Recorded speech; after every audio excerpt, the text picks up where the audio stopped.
President Trump, who will be hosting next year's G summit here in America, says it's certainly possible that the Russian leader, Vladimir Putin, will get an invitation, even if it hurts him politically. President Trump says the Russians were removed from the group because President Putin outsmarted President Obama. That is not true. The decision to remove Russia from the group was unanimous. The reason? Putin invaded and annexed Crimea.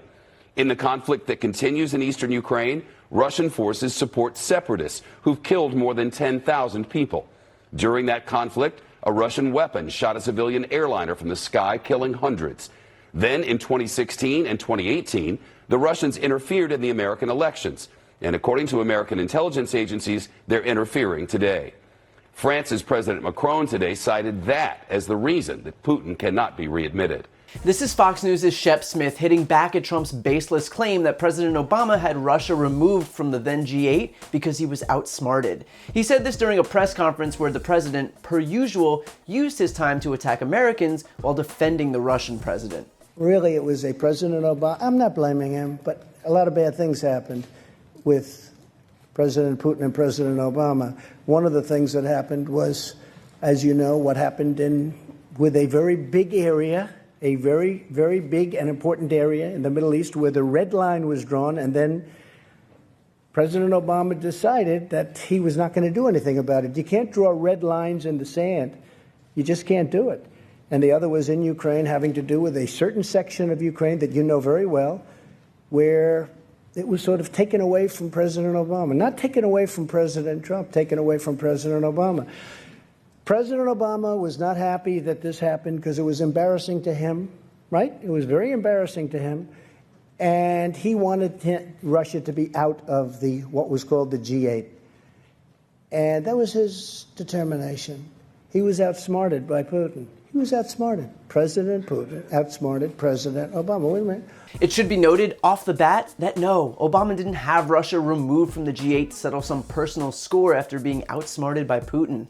Russia was unanimously removed from the group because it invaded a sovereign country and then annexed it as part of their own before ultimately committing a cyber attack on our country and interfering in our election.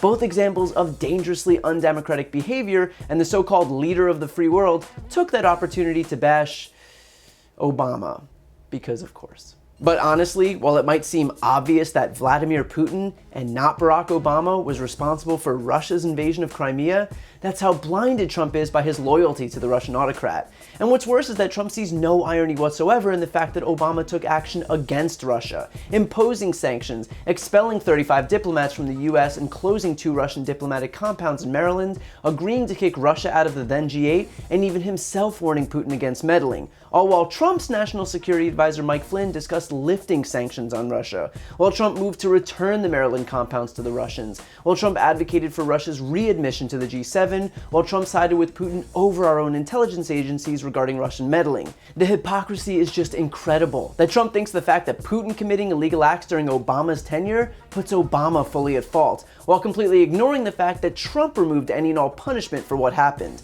If Trump had just a shred of allegiance to this country and the ideals it's supposed to represent, rather than his own re-election bid and those helping him secure it, he might just be able to acknowledge the hypocrisy here. And yet that shows just how indebted Trump is to Putin, because he's not up there representing the values of the United States, he's not defending democracy, he's fulfilling his half of what's turned out to be a transactional relationship with Vladimir Putin. The Kremlin meddled in the US election on behalf of Trump, and in return, Trump's given Putin free rein to do anything he wants without losing his support. And when I say anything, I mean the Russian government literally launched a missile at an airplane with civilians on it, killing 298 people on board. And yet still not a single sharp word from the President of the United States, but rather an open invitation to not only gain readmission into the G7, but to come as Trump's guest if he isn't able to curry the votes. The extent to which Trump has demeaned himself in service of the Russian autocrat cannot be overstated. The fact that Trump doesn't think Putin deserves to shoulder any of the blame, when he unequivocally deserves 100% of the blame, should scare anyone. Because A, it gives him tacit approval to do it again, B, it serves as a signal to other autocrats around the world that there won't be any consequences for election interference or undemocratic behavior, at least not from the United States, and C, it undermines everything we've stood for more than 2 centuries. The fact that Trump is so blatantly beholden to some dictator on the other side of the world that he'll upend centuries of tradition as the world's moral compass puts our entire democracy at risk. You'd think that the political party that identifies as the patriots in America might have a thing or two to say about that. And yet their silence is proof that their grandstanding about protecting our liberty, about respecting the flag, about defending our way of life, was all just some shallow cover for their real goal, which is to remain in power. And that's it. Of course, they aren't fooling anyone. After losing 40 seats in the biggest rout in modern US history during midterms, after becoming a laughingstock on an international stage at the G7, after even Trump's own favorite network is calling him out for his glaring loyalty to Vladimir Putin over the United States, it seems that Trump and his party are finally suffering the consequences of catering to the Kremlin first.